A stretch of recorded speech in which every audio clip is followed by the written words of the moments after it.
Bipartisan border talks have hit a snag. It sounds like they've completely broken down as the clock ticks toward another government shutdown. And it's all over the Democrats' opposition to the number of beds for detainees.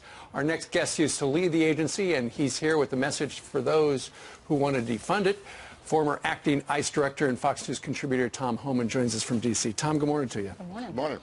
It sounds like at issue, Republicans want as much money to build a border fence or something as possible. But it sounds like the Democrats now want to limit or put a cap on the number of detention beds, which really means put a cap on the number of criminals they can arrest or detain. Look, I've been saying for almost a year that I don't think they're ever going to accomplish the abolish ICE that they've been saying they're going to do. But I've been saying what they're going to do, they're going to bankrupt ICE to make them ineffective.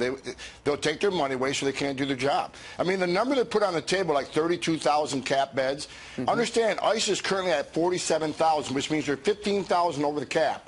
Now, we're halfway through the year. To get to that 32,000 by the end of the year, they're going to have to go 15,000 below 32.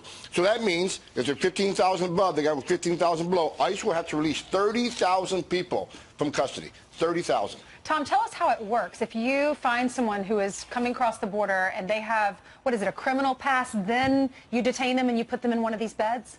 No, if you enter the country illegally, they're processing what we call expedited removal, and congressionally mandated you have to detain them. So if ICE can't detain and reach the border crossers, not only are you back to catch and release, Border Patrol will be catching them and releasing them from the stations and not even give them over to ICE, which is a violation of the law. So that's why Democrats, they want to put those ankle bracelets on them, right?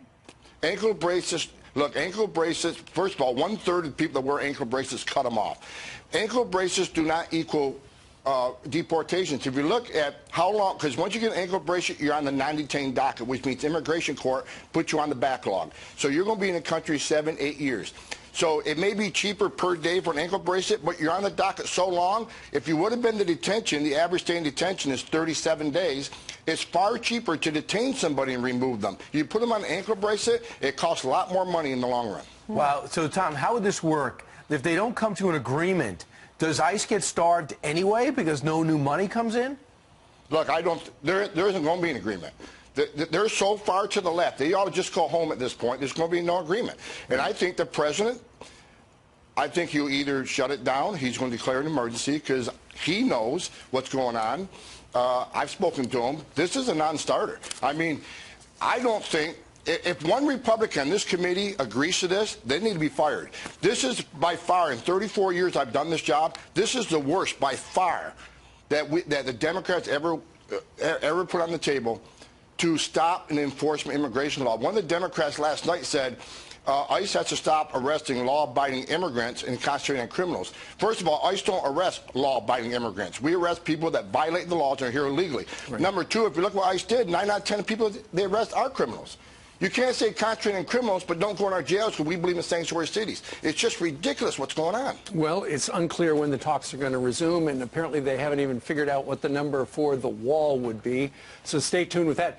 Meanwhile, Tom, the guy who runs the Gallup poll, Jim Clifton, has a quote out there that got us to scratching our head. It says, 42 million seekers of citizenship or asylum are watching to determine exactly when and how is the best time to make the move. This suggests that open borders could potentially attract 42 million Latin Americans. A full 5 million who are planning to move in the next 12 months say they are moving to the United States.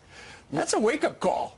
Yeah, why wouldn't they? Why, if there's no consequence, no deterrence? Look, these criminal organizations, the cartels, they're getting fat with money, and the Democrats are helping them. They don't need a PR campaign. They got the Democrats doing it for them. I mean, when you can't detain somebody and you can't, hold somebody to see a judge, and why not? I mean, there's no consequence, no deterrence. That's why this president's trying to end it. He's trying to control the border. He's getting pushback everywhere, whether it's trying to end sanctuary cities or bolster a crisis or build a border. It's incredible.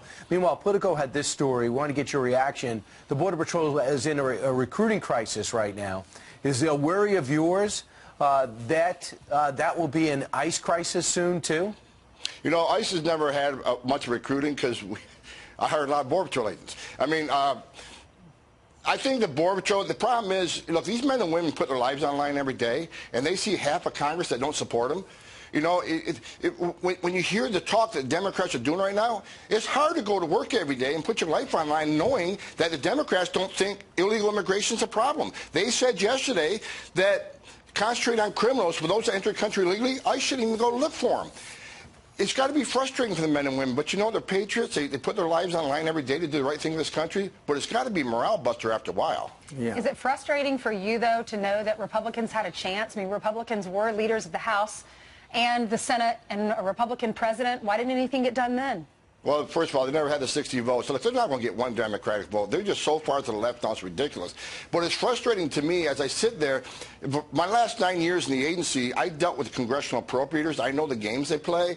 So, you know, obviously when they put this on paper this week, they forgot about me because I'm not going to shut up. But when I look at what they put on paper, even I says, oh, my God, I've never seen this so far to the left.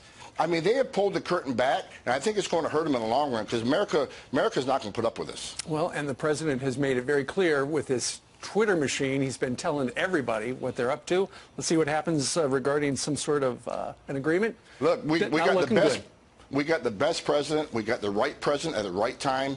He's done more in 2 years than most presidents done in 8. And I got full faith in him. He's not going to give in to this. He won't give in to this. Yeah, he doesn't have a choice right now. He could not deal with, he could play with the money on the border barrier, but I can't see him going with this. He's got veto power. Veto power. You got it. Tom Homan, thank you. Thanks, Tom. Thank you. To the latest breaking news that negotiations over border wall funding have broken down over the number of ICE detention beds. I want to bring in Ohio Democratic Congressman Tim Ryan. He sits on the House Appropriations Committee. And Congressman, it's always a pleasure to have you on the program. Thank you so much for being here. Thank you. You heard what Senator Lindsey Graham said, that your colleagues want to force the president to limit and cut the number of beds in ICE detention centers for violent offenders as a way to get any more money for the border wall. Your reaction? Well, you know, this is the first I've heard of that. I mean, I love Lindsey Graham, but he's breaking news this morning and you know, speaking about something I've not heard about. And I, for one, and I think a lot of other people aren't for releasing violent offenders in any regard. And so I got to look more into that. But that doesn't sound like something that I would be supportive of, or many Democrats would be supportive of. I mean, you're on the Appropriations Committee. Talk to us about what seems practical to you. We've got a picture here of the wall in Nancy Pelosi's state, which we've spoken about a number of times on this program. The wall that separates Tijuana from San Diego, where 1.5 million people are on the Tijuana side and 1.5 million people are on the San Diego side, and it's a very dense area. And since that wall has gone up, the number of apprehensions at that border has declined. Given what we know about crime at the border, given what we know about the national security worries of the American people, what is practical in terms of the amount of money allocated to a border wall? Well, first and foremost, the president already had $1.6 billion to handle border security, the border wall issue, and barriers and all the rest. He's only spent about $300 million of it. So I think it's important for people to know there's $1 billion+ out there that he's already not spent. I think it's also important for us to remember, Maria, like the president every day gets a presidential daily briefing. There have been problems in Guatemala, Honduras, Central American countries where a lot of these people are coming from. I think a president that was awake and paying attention and recognizing that there were, and reading the presidential daily briefing, would have known these problems were coming. And I think a little bit of investment of just probably millions of dollars to help secure those countries, not fix all the ills in those countries, but secure them enough so that gangs aren't running the countries. That's what's happening down there. Gangs are running the countries. They're stealing kids. They're putting people in the sex trade, and people are getting the hell out of there like most parents would make that same decision. So my point is, I think if he would have played a little offense here, we wouldn't have these problems with the caravans. Now, having said that, I think it's important for us to recognize that 90% of the drugs coming through the country come in through the legal ports of entry. That's 90%. We have a heroin epidemic in Ohio. We've got to address this issue. I just want to see resources put where the problem is. And 50 to 75% of the people who have overstayed their visas come in, or that are here undocumented, have overstayed their visas. So they come here legally and then they overstay. So, okay, we need a barrier here or there. We're not going to put a wall in the middle of the Rio Grande River. Right. There are many ranch owners and there are many farmers on southern border states that aren't for the wall because they don't want the government coming in and eminent domaining their property. So we've got to take all this into account, and I hope we can experience some of this nuance as they're negotiating this now. Well, as usual, you bring up very practical ideas and issues, but, you know, you are, in my opinion, an outlier of your party. I mean, there were real, you know, issues and divisions within the Democratic Party even before Alexandria Ocasio-Cortez showed up. And now that she has shown up, it's gotten an even deeper and deeper divide. I think what I hear you saying is, yes, there are real issues, whether it's the ports or the border, in terms of people wanting to come into this country, coming into this country illegally, and something needs to be done about it. But, you know, you're not against putting up walls where they are necessary. Well, I think, you know, it's 2019 now. We have a lot of technology. That needs to be the vast majority. Look, if there are experts saying in specific areas you need a barrier there, look, I'm okay with that. To me, it's about securing the border in the most appropriate and efficient way. I don't think the border wall is immoral. I just think it doesn't make a lot of sense. And I think we have technologies that are much better equipped to handle what's happening here. And as I said, 90% of the drugs are coming in through the legal port of entry. So I think the most responsible taxpayer would say, spend my money there. You know, make sure we have enough dogs and manpower and technology where all the drugs are coming through. We're experiencing this every day in Ohio with the opiate epidemic, and too many people are dying. So I'm deeply concerned about it. I just want to be smart on how we spend it. And if people are overstaying their visas, how do we use data analytics? How do we use metrics to be able to find out who those people are? Let me broaden out, Congressman, to some of the other issues that are obvious in your party, and that really includes some of these very radical ideas. Medicare for all, which basically eliminates the private insurance industry in America as we know it, or 70% tax rates on the highest earners, or, of course, your colleague Alexandria Ocasio-Cortez's new Green Deal, where she said she wants to eliminate fossil fuels within the next 10 years, which every scientist I've spoken with will tell you that that is absolutely impossible. Dallas Federal Reserve President yesterday, Robert Kaplan, with me, saying we're going to be with fossil fuels for at least the next 25 years. Do you endorse these plans? These plans, I think, across the board really are value statements. These are value documents. They are saying, look, we have a health care crisis in the United States where we spend 2.5 times as much money on health care as every other industrialized country, and we get the worst outcomes. We know that if we continue down the path we're going down now with regard to energy and farming and all the rest, that we're going to have a 7-degree increase Celsius in our temperature, global temperature, in the next 70 years. That's a big problem. And you know who's most concerned about that is the United States military, because as sea waters rise, you have migration, and migration causes conflict. And guess who's got to deal with conflict around the world? It's the United States of America that ultimately has to deal with a lot of these issues. And when you talk about tax rates and progressivity and making sure, we just had a report come out this week, Maria. Yeah. The top 400 people in the United States make as much and have as much wealth as the bottom 150 million. Now, you can't move forward with an economy like that. Are you endorsing 70% tax rates right now? Well, I'm not going to negotiate a tax bill right now because there's so many variables here. There's VAT taxes, there's progressive taxes, there's income taxes. I think it needs to be done through a committee process. But what I will say is, if we don't address the fact that 400 people have as much wealth as the bottom 150 million, we need a tax code that addresses that. And we have the highest inequality since the Roaring 20s. That's a recipe for disaster. And it's not that we hate... Should there be help in terms of redistribution? Take from that top 400 and give it to the people who say they are unwilling to work. That was in Ocasio-Cortez's plan. give money to the people who say they are unwilling to work?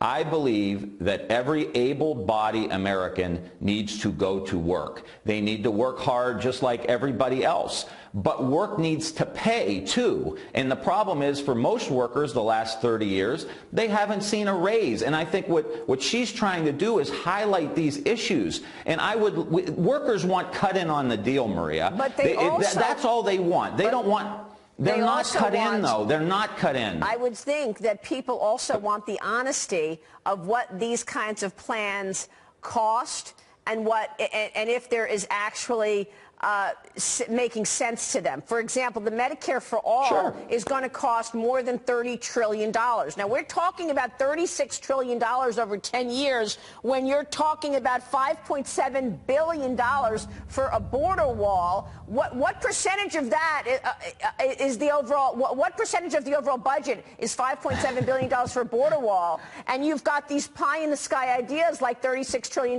for Medicare for All over a 10-year period. How do you justify that?